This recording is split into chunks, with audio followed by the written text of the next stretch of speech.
Earth, a unique planet, restless and dynamic. Continents shift and clash. Volcanoes erupt. Glaciers grow and recede.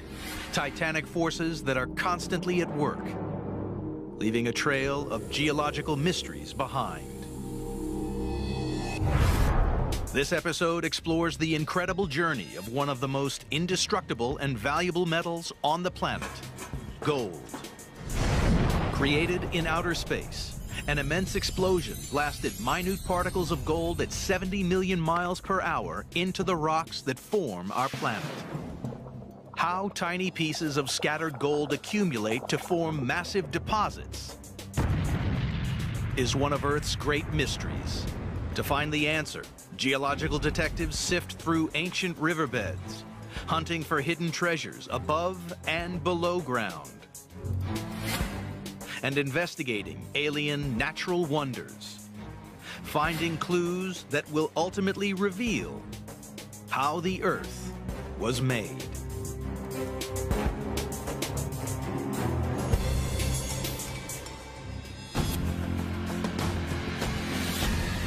Gold has mesmerized man for thousands of years. The oldest known precious metal, it plays a powerful role in almost every culture on Earth. Since humans have been on this planet, gold has been prized. It is such a unique mineral. It is beautiful.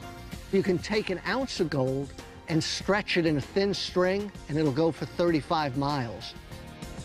But the key to gold's enduring value is its inactivity. It won't bind with anything else except itself. Gold doesn't get used up, it gets recycled. The ring you're wearing may be the exact same gold that was in some of the gold the pharaohs wore centuries ago. With all these properties, it's no wonder gold has been treasured by man down through history. Man has mined gold for thousands of years, but found only 160,000 tons worldwide, enough to fit comfortably inside a 4-bed house. Physicists discovered that this ultimate metal was created in outer space, long before planet Earth existed, over 5 billion years ago. Gold and other heavy metal atoms formed in the maelstrom of a supernova, a giant dying star.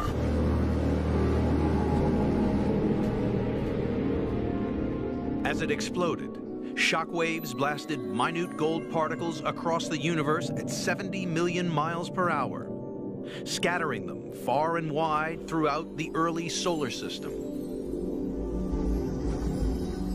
As this cloud of rubble compacted together, the gold became trapped inside the rocks of the newly forming planet Earth. Widely dispersed and inactive, to this day, most of the Earth's gold remains as tiny, isolated particles in the rocks. It's ironic, but gold is around us everywhere. It's in the soil in our backyards. It's in these rocks here in the riverbeds. But the problem is, it's in very small amounts. In these rocks, the gold may be at 1 part per billion. That's like finding just a grain of sand in an Olympic-sized swimming pool. Unusually large stashes of gold are concentrated in a handful of very special places around the world. The largest in southern Australia, China, South Africa, Peru, and the western United States. It is the geologist's job to find out where and why the Earth accumulates gold in large enough quantities to mine. The first pioneers of gold geology were not scientists, but gold-hungry prospectors who scrutinized the rocks. Their story began over 150 years ago by accident. In 1848, in the small Californian town of Coloma, along the American River, James Marshall was digging a trench for a water wheel to power his lumber mill when he made an extraordinary discovery. He was digging it down during the day and then using water at night to flush out the sand and gravel. And he looked, and there on the bedrock were a couple of gold nuggets. Rumors of California's river gold spread like wildfire. By 1849, over 90,000 people from around the world descended on the state. Nicknamed the 49ers, these early investigators searched the streams in a bid to find their fortune. Their first challenge was to figure out where gold accumulates in the river, and they quickly discovered that gold wasn't just strewn anywhere along its course. A clue to where the gold would be concentrated is black sand in areas like this. You take a sample and pan it out. The 49ers soon learned if they found heavy black sand in their pan, they were on to a winner. The process of panning is a simple one. You're really trying to separate light materials from heavy material. In this sluggish water, the heavy particles sink to the bottom of the pan. And you repeat the process of washing away light materials and then concentrating the heavies on the bottom until you get down to just the black sand and hopefully some nice gold. Even a small nugget like that. In the same way, rivers and streams separate the heavy particles from the light. The gold and black sand are flushed downstream, but as they hit the sluggish water on the inner bends, they drop out of the flow. And it's here, in the sandbanks on the inside bends of the river, that the 49ers discovered an absolute fortune. In total, over 20 million ounces of river gold were discovered in the waterways of California. But when they investigated the valley sides, above the river, the 49ers discovered an even bigger stash of gold. And they wondered, what was the deal with these gold deposits that were up and away from the water? They took a close look at them, and they could see that these boulders were round and smooth. These rounded boulders are identical to those found in the rivers nearby. And the reason is because it's an ancient riverbed. It's been left high and dry by the flow of the river. The river cuts downward and leaves these deposits behind. The miners continued to explore, and they found some just above the river like this, but they found others tens and even hundreds, even 1,000 feet above the modern stream. Using powerful water jets, the 49ers blasted and flushed out a further 50 million ounces of ancient river gold from California's hills, which still bear the scars over 150 years later. Similar river gold deposits have formed all over the world, including the greatest treasure trove ever found, Witwatersrand in South Africa. Its discovery in 1886 caused another massive gold rush. But this river gold is not found on the surface. Miners must descend over 2 miles down the deepest mine shaft on Earth.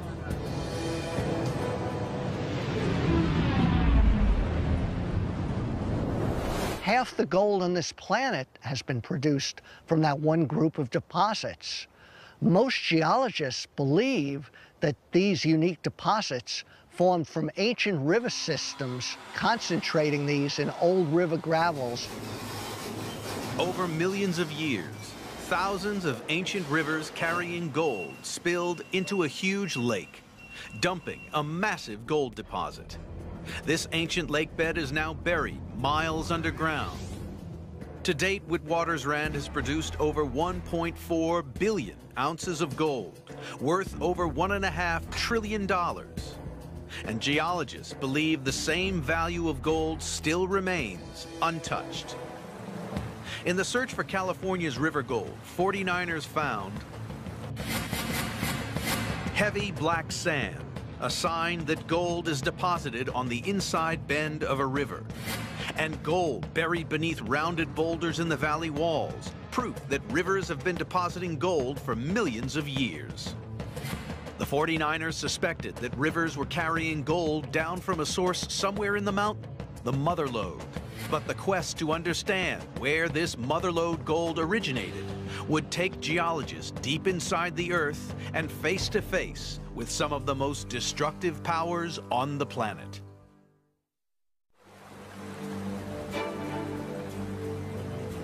In the 19th century, the 49ers plucked 70 million ounces of river gold from California's streams and ancient riverbeds, valued at more than $80 billion. But this easy gold didn't last. The race was on to find the source of the river gold, the mother lode, and they set off into the mountains to investigate. And this is what the old-timers were really looking for: a big wide vein of quartz filled with gold. It runs literally for miles through the countryside. They were able to mine millions of ounces of gold from sources just like this. With the discovery of mother lode gold, prospecting changed from a solo quest to big business. Hundreds of mines sprung up all over California, employing thousands of men. Discovering what geological force had concentrated gold in California's mountains was a puzzle that would bamboozle scientists for decades. In 1853, the Allegheny mine opened in Sierra County, California. Today, it's over 3,300 feet deep, with over 40 miles of tunnels, all leading to one special slice of rock in the mountain. Here I am in the middle of the mother lode vein. It must be about 40 feet thick, and it goes down half a mile into the earth. This is the gold-bearing quartz vein that the miners were seeking. Quartz forms from a liquid, and as it solidifies, it somehow traps lumps of gold inside it. It is loaded with gold. If we break these quartz veins open, though, we can see perhaps small amounts of gold within the quartz. This is just an amazing piece of quartz. You can see all the free gold in it. It's just bright and glistens. There are actually clues to how the gold got here within the quartz that was deposited with the gold. Trapped inside the quartz are tiny bubbles of fluid. They are minute remnants of a stream of water and minerals that once gushed up this vein. Analysis of these fluid bubbles has revealed the extreme conditions that created the gold seam. That gold was deposited at 600 degrees Fahrenheit.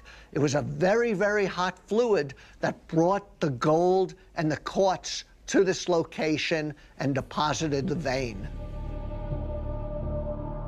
But it was a mystery. What was the driving force creating all this hot fluid which carried the gold? In an old quarry nearby lies a clue. The gold-bearing quartz vein, here stained brown, is flanked by strange beds of altered rock. When the old-timers saw rocks like this, they would get excited. They knew they were getting close to the source of the gold. They would see these rocks had changed their color, and then they would get to the big mother lode quartz vein, the source of most of the gold ore. This quartz vein is sandwiched between these altered rocks. And looking at these altered rocks, you see they're all deformed. They're up on end, they're sheared up, they're broken, they're folded. These veins run for hundreds of miles in a north-south. Similar sandwiches of gold quartz and broken rock are found along the entire length of California. And strangely, they all run parallel to the coast. Whatever immense force shattered these rocks must also have created the hot fluid which carried and concentrated the gold. But what was it? Geologists finally solved the mystery in the 1950s, when the revolutionary theory of plate tectonics shed light upon how California and its mountains were made. They discovered that beneath the Pacific Ocean, a giant plate of the Earth's crust moved eastwards. It plowed into the American continent, crumpling huge slabs of the seafloor as it went. If this big rock is ancient North America, over the last 300 million years, We had a spreading ocean floor push the ocean and sediments on top of the ocean against North America and stack these pieces of ocean floor and sediments on ocean floor up on end against Western North America. California was pushed above the waves. A mountainous mass of crushed, crumpled, and upended rocks, separated by huge cracks running deep into the crust, creating a landscape compiled of giant slabs stacked parallel to the coast. This immense mountain building process also had the power to create a piping hot fluid. Buried rocks were squashed under unbearable pressure. They superheated, and a 600-degree fluid was squeezed from them. Like water running in a river, this piping hot fluid had the ability to concentrate the scattered gold. As it washed through the rock, it leached out minute particles of gold, creating a mineral-rich soup. It poured into the giant cracks, which pipelined it to the surface. As the fluid cooled, the gold coagulated and the quartz crystallized, forming a solid, gold-bearing quartz vein. In total, 35 million ounces of this mountain gold were blasted out of California, one of the most profitable gold mining areas of its time. Wherever you have oceanic plates colliding with the edge of a continent, you're always going to create fluid, you're always going to move those trace amounts of gold, and that will get focused into major faults to form large load gold deposits. They're part of the mountain building process. Similar gold-bearing quartz veins lie beneath the coastal mountains all around the Pacific Rim, where the ocean floor has crumpled under gigantic Earth forces. Scientists investigating how California's mountain gold formed have found ancient fluid bubbles, proof that a hot liquid deposited the quartz and gold. Parallel beds of broken, altered rock, evidence that the gold-rich fluid was squeezed from rocks as mountains formed. By the 1880s, only 30 years after the first gold strike, California's mountain gold became increasingly difficult to find. By then, gold hunters in neighboring Nevada had stumbled upon an entirely different type of gold deposit. But it was the sort of deposit that could drive men to murder. In the 19th century, 49ers found 70 million ounces of river gold. Then they began to ransack the mother lode, blasting out over 35 million ounces of mountain gold, squeezed from the rocks as California formed. For many years, scientists believed that only the colossal forces that created mountains had the power to concentrate gold scattered throughout the rocks. But gold strikes made in neighboring Nevada were to shatter this theory. Massive gold veins were found in the sagebrush hills of the desert. A tidal wave of gold hunters left California, heading east. The almost uncharted, desolate state of Nevada began to light up with life as gold strikes were made across the high desert. This was the gunslinging Wild West. And the rough mining town of Bodie had one of the toughest reputations. It's hard to imagine. More than 8,500 people up along this stretch here. Lawlessness, lots of fights breaking out.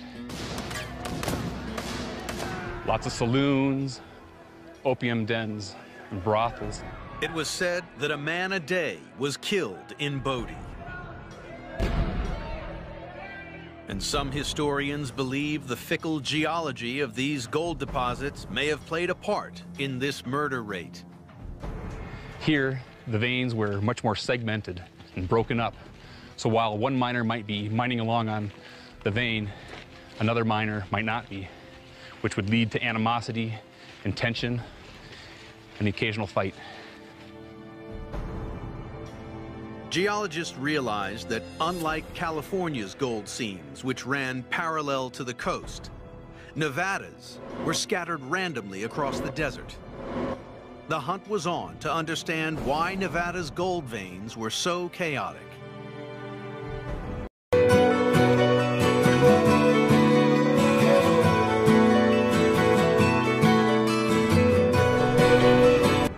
"300 miles northeast of the cramped old mine in Bodie is the Midas Mine. Large enough to drive a truck down, it's one of a handful of remaining gold quartz mines in Nevada. And it's a geologist's paradise. It's wonderful to have an underground mine because when you go underground, you have a three-dimensional picture of the geology. It really helps you get a feel for what clues to be looking at that we might see on the surface, that we might see better expressed underground. Working mines like Midas have become geological laboratories and are helping to unlock the mystery of Nevada's scattered gold veins.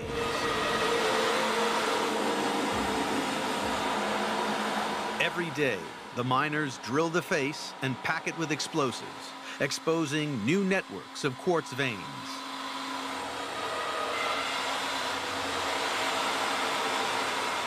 This is just like the old days, but more high-tech. They're gonna drill the face out, load it with explosives, and blow it up. 450 pounds of explosives are about to blow to reveal the gold-bearing quartz vein.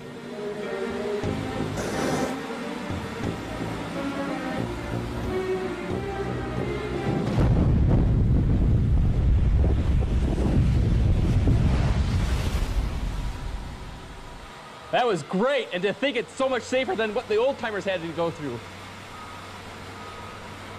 Once the dust settles, it's possible to take a closer look. This is quite a nice big quartz vein. If I compare these quartz veins to the veins that I've seen in California, they're substantially different. For one, if I look at these bands, these dark gray bands in here, these gray bands are the first sign that something very strange has happened here. in a hand sample, I'll see that there's lots of gray material. All that gray material is silver.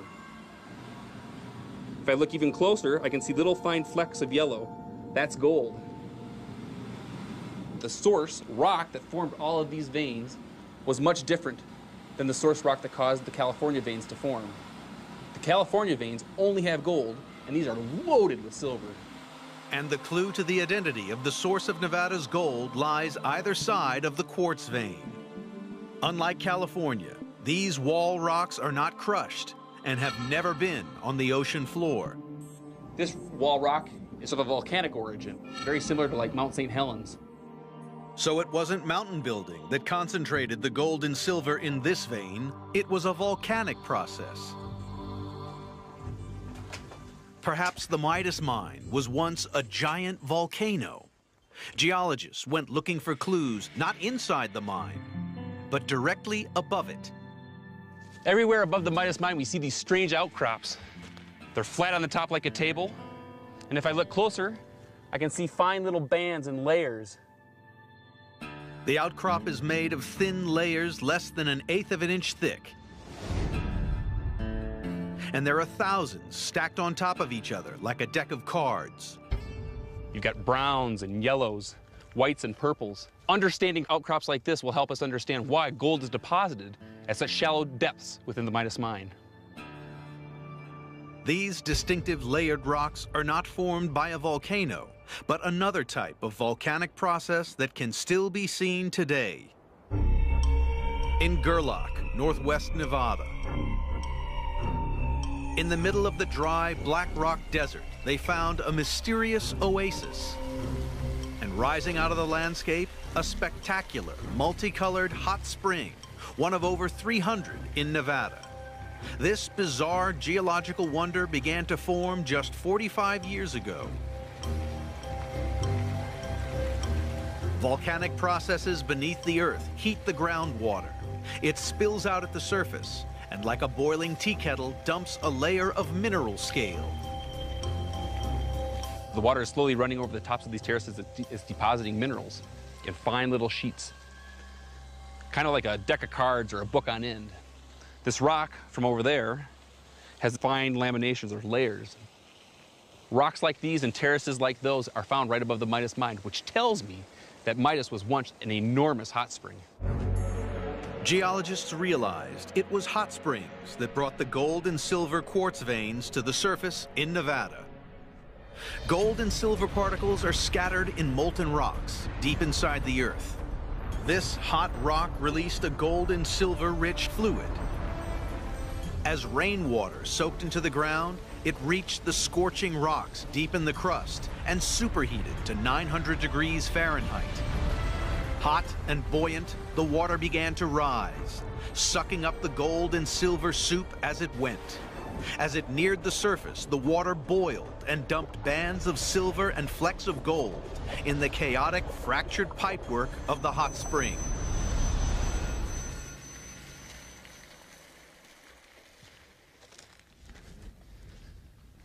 Imagine this landscape 15 million years ago. Volcanoes as far as the eye could see, hot springs dotting the landscape here and there.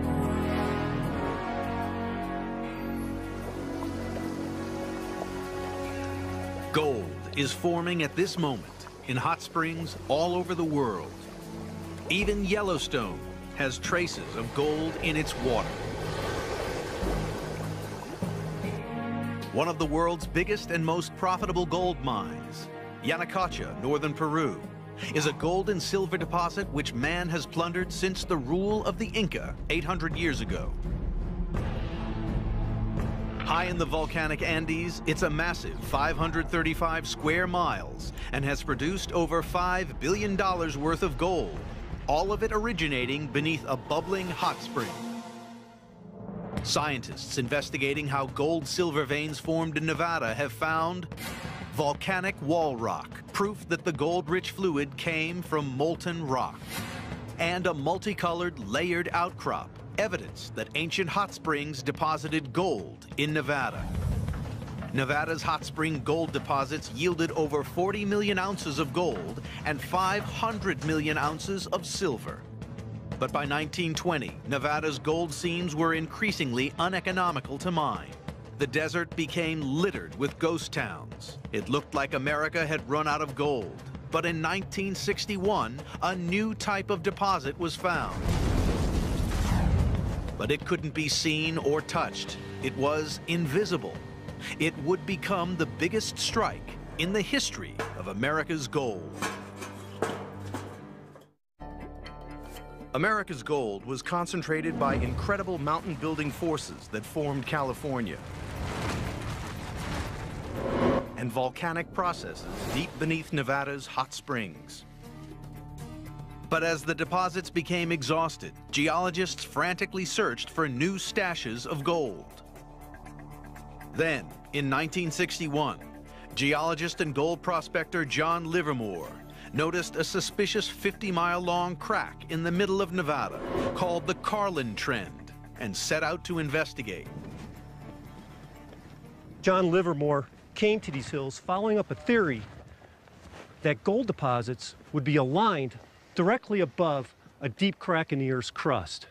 He'd come up to outcrops like this, and he would go ahead and want to look at them. The rocks are a strange mixture of mud and quartz, a mineral created in hot fluid, and a good clue that gold might be deposited nearby. Based on his experience, he knew a lot of hot fluid had come up this crack. However, he couldn't see any evidence of gold, no quartz veins, no visible gold. But on a hunch, he sampled this rock, took it back to the assay lab to see if there was any gold in it.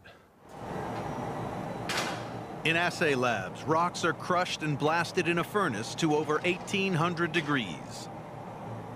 And as the liquid rock cools, the minerals begin to separate. At the end of this process, something extraordinary has happened. An ordinary-looking rock actually contained a grain of gold. At a concentration of about 5,000 times you would normally see in the Earth. It doesn't look like much, but this is what they mine every day. Livermore's hunch paid off. 50 miles long and 5 miles wide, the Carlin Trend is now one of the largest mining districts in the world. This vast man-made pit is big enough to be seen from space.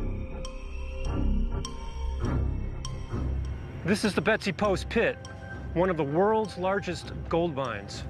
Contains 45 million ounces of gold. They have to mine 10 tons of rock in order to get 1 ounce out. As you can see, it's huge, 2 miles long, a mile wide, 2,000 feet deep. Because gold is so valuable, the extraction of just a few thousand ounces a day pays for this extraordinary mining operation. And removing the gold ore requires drastic action.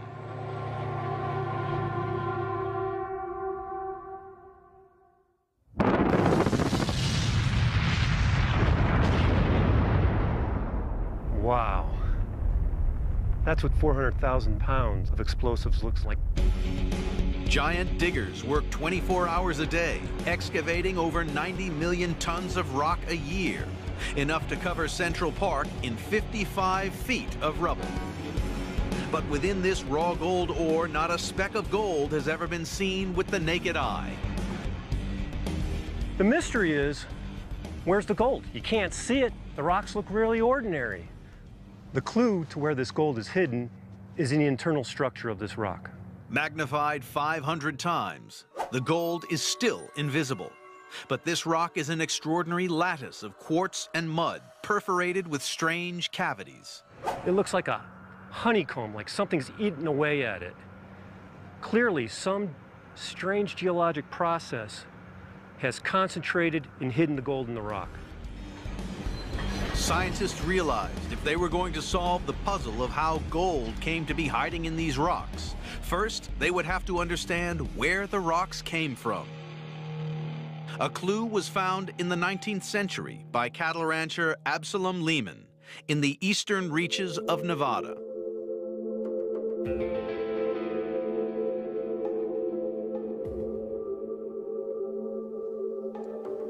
In 1885, Absalom Lehman stumbled upon a hole in the ground. And with rope and lantern, he lowered himself in the earth and discovered this beautiful cave system with some of the most spectacular cave formations in the world. The solid foundations of this cave are made of a messy mixture of mud and calcium carbonate shells. They are the remains of tiny sea creatures, evidence that Nevada was once covered by an ancient tropical sea.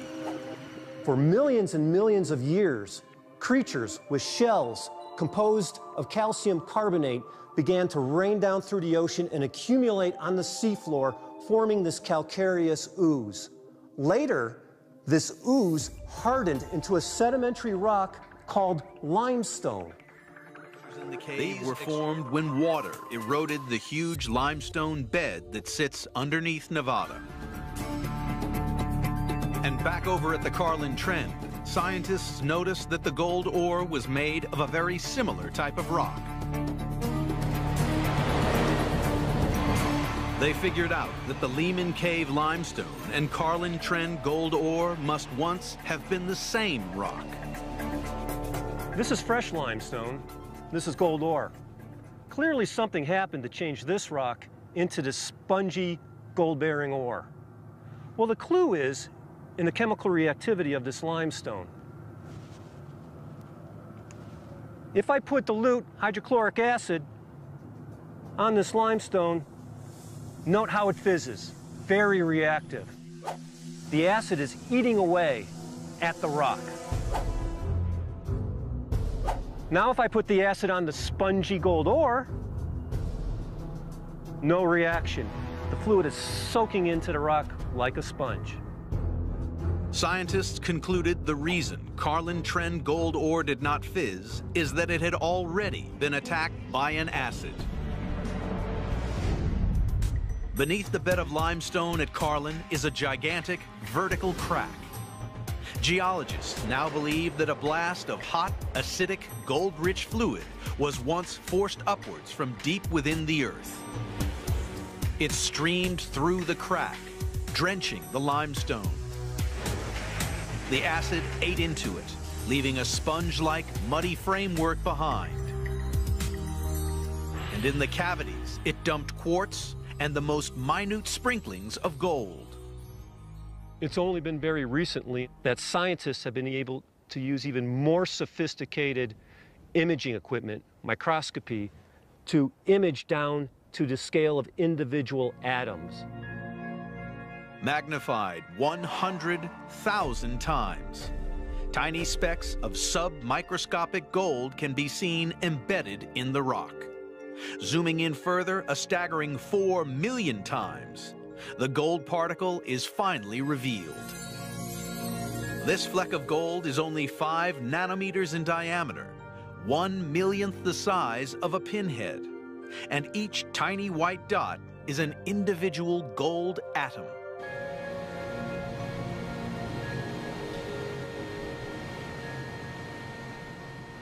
These ordinary-looking rocks have produced 65 million ounces of gold from a single crack in the earth known as the Carlin Trend.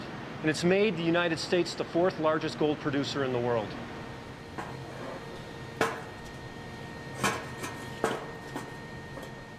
Scientists investigating how Nevada's gold ore formed have found a sponge-like rock structure, suggesting that something ate away at the limestone. And gold ore not reacting with acid, evidence that an acidic fluid had already attacked the limestone, showering it with minute particles of gold. Similar Carlin-type deposits have since been discovered, yielding a further 35 million ounces of gold.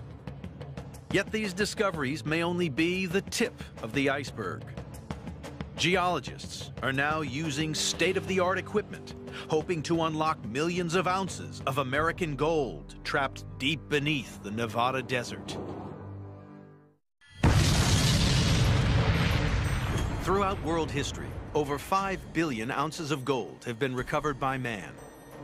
And almost 1/10 of this has been found in California and Nevada, adding up to a staggering $280 billion worth of bounty. How much remains is anyone's guess. There is no reason not to assume as much gold exists as has been mined in the past. But geologists, prospectors, explorationists have found the easy gold.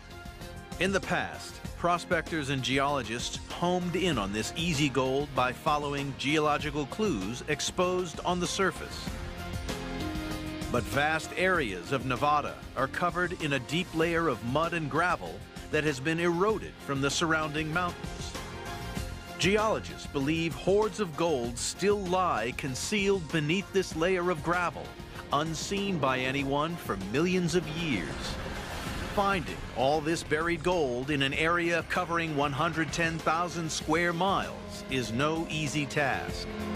But one man has the ability to see under the ground using pioneering technology.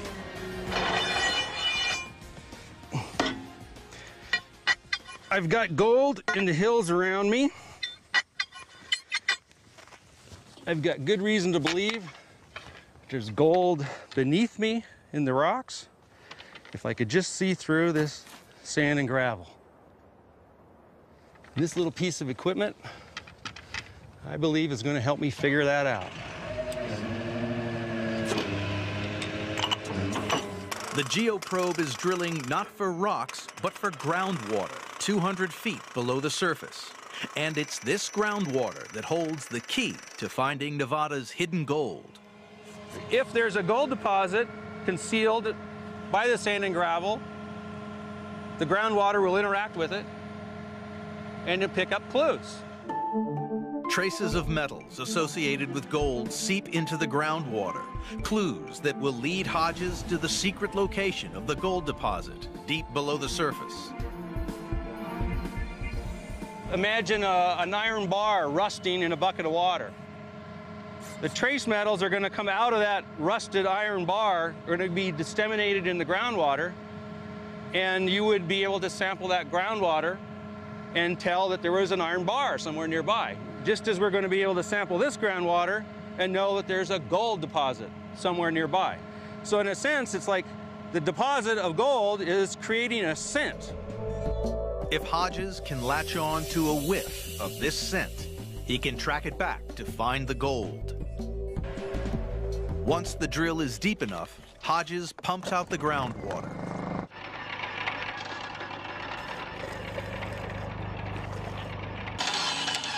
Okay, I think I've got enough sample now. Somewhere in this bucket of muddy water, I believe you've got some clues. This is no ordinary pickup truck. It's a state-of-the-art mobile laboratory. Hodges measures how many trace metals are in the groundwater, and the scent here is particularly strong. And it's telling me that I've likely got a lot more trace metals. Arsenic, antimony, mercury, copper, lead, zinc are the kinds of trace metals that are often associated with gold deposits. And it looks to me like we've moving in the right direction.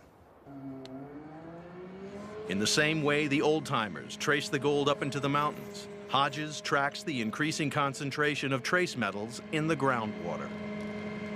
It's like a little childhood game of hide and go seek. Am I getting hotter or am I getting colder? And that makes it a science. The net is tightening around the gold deposit. The scent is strongest in this 4 square mile target zone. But it's still too large an area to begin test drilling for gold. To focus in further, Hodges needs to literally see inside the earth. Well, this instrument here is a gravitometer. And it has the ability to measure how dense the rocks are beneath this point. Just as there's a landscape here on the horizon behind me, there's a landscape in the bedrock underneath me. Multiple readings from the gravitometer create a secret treasure map of the terrain submerged beneath the surface gravel. From this rock density map, Hodges can pinpoint the likely location of the gold deposit. He has found a suspect gash in the earth over a mile long and 250 feet below the surface. It's a good sign, as gold is often found deposited in deep cracks. It's time to start drilling for gold. The diamond-studded drill probes the crack and extracts a cylinder of bedrock. This is the first in a sequence of test drills along the crack, and the results are tantalizing. After all this traveling around, I'm finally able to see the rocks for the first time. These rocks have been out of view for millions of years, and to me, it's one of the most exciting things about this line of work. I get to look at these rocks before anybody else has ever seen them, and I can compare them with the rocks that I've seen elsewhere in the mountains. In this piece of core, I've seen several different kinds of fragments of rocks. Some of them are quartz. Quartz, we know, is good for gold. Hodges could be on the verge of a massive gold strike, adding to his tally of 30 million ounces discovered so far. Reaching down into the earth, pulling out a sample that says there's gold in it, and realizing that you've done it. And in a sense, it connects you with those old timers, the same spirit of the Old West. It's exciting. It's pioneering geologists like Hodges who will find what's left of America's gold. Scientists and prospectors investigating how gold is concentrated around the world have found gold in heavy black sands, evidence that rivers concentrate gold on the inside bends. Parallel beds of broken, altered rock, proof that gold-rich fluid was squeezed from California's mountains. Multicolored, layered outcrops show that ancient hot springs deposited gold quartz veins in Nevada. And spongy gold ore, evidence that an acid dumped minute sprinklings of gold in the rock. The Earth does not relinquish her gold treasure easily. Man's irresistible urge to find gold is the driving force which helped pioneer the science of geology. Investigating how gold is concentrated across the world is not just a story of metal and mining. It's an epic tale that has revealed how the Earth is dynamically changing to this day, and over billions of years of the planet's history, living proof that the Earth is never at rest.